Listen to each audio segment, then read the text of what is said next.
talk about your discharge for today. Can I get your name and date of birth? Mr. Patient, August 15th, 1964. All right, perfect.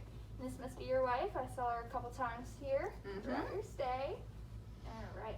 So I just want to talk about some of the goals that we set for you prior to leaving, and then just talking about what we expect for you to call back if there's any issues or any concerns. We want to talk about your renal and diabetic diet that we want you to continue to do while you go home, just to make sure there's no complications, and then some medications that you're being prescribed to go home with as well. Okay. Okay? So, we talked about maintaining a normal cardiac rhythm. So if you do have any problems with your atrial fibrillation or VTAC, the ventricle tachycardia, you want to call back or come in if you have any problems with your palpitations, shortness of breath, any chest pain, or having any feelings of thinking you're going to pass out. We want you to either call 911, or if it's a time where you can come back really quickly, to do so.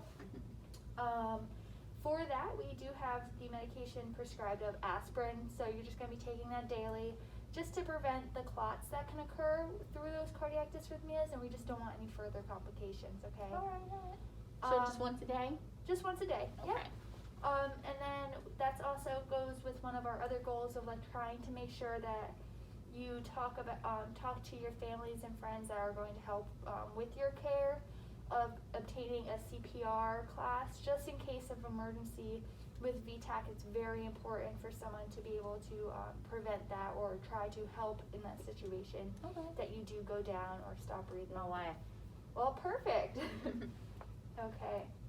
And then we also want to make sure that they're promoting compliance with your medications. It's super important to try to keep that regimen of your aspirin, your furosemide, especially your insulin, and your antibiotic, okay? Okay.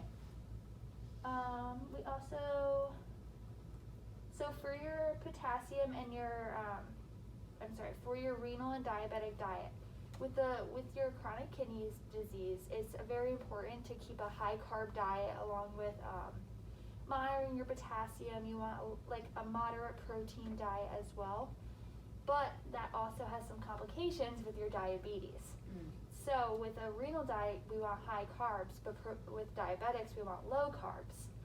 So you're going to want to try, our goal here is with the renal diet, with the carbs, we want high carbs, so they use that as energy instead of the protein, so the protein can help you restore your muscles. So you might have to keep a lookout on your insulin a little more and your glucose levels, and you might have to be just administering more insulin. So it's really important to keep that looked at, okay? We also, just keep, just monitor my blood sugar more often. Right. Okay. And we also want to keep a lookout with your potassium, since your potassium was pretty high while you were here.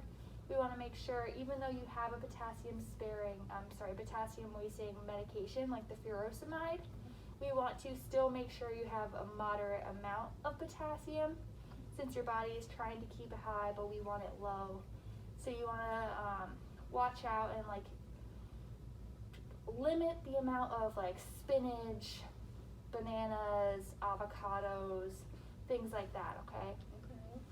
Alright. And what type of foods do you want to keep a watch out for? Spinach, bananas, avocados. Right. Alright. And how about your carbs? Pasta, sugar, candy, bread. Right.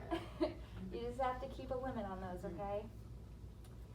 So with our medications that you will be going home on is the furosemide, so that's the loop diuretic. That's going to help you excrete the extra fluid in your body, and that's going to make you pee a little more.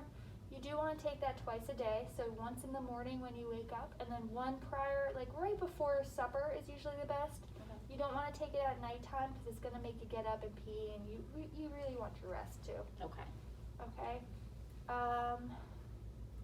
Also, you're going to be going home on aspirin, so that, like I said, so that's going to help with the clots formation. So you just want to make sure, you want to look out for any risk of bleeding though, so you can have more of a risk of bleeding a little more if you do hurt yourself or things like that. So you just want to keep that lookout, any bruising, abnormals. Okay. Also, you will be going home on vancomycin, so that's the antibiotic. That's going to help with your ulcer on your foot, and that's also going to help with the infection. Okay. Yeah, but that also will help with your pneumonia too. So Okay. that's gonna help double work basically. Double whammy. Yeah, exactly.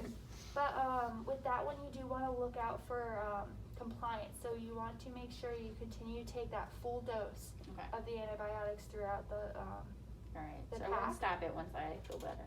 Please don't. All right, because that's going to make sure that it's going to build a tolerance with the antibiotic, and then it's going to be more resistance next time that you need an antibiotic. Okay. And also you want to check out for any abdominal pain, diarrhea, things like that, because the antibiotic is tended to do that, okay?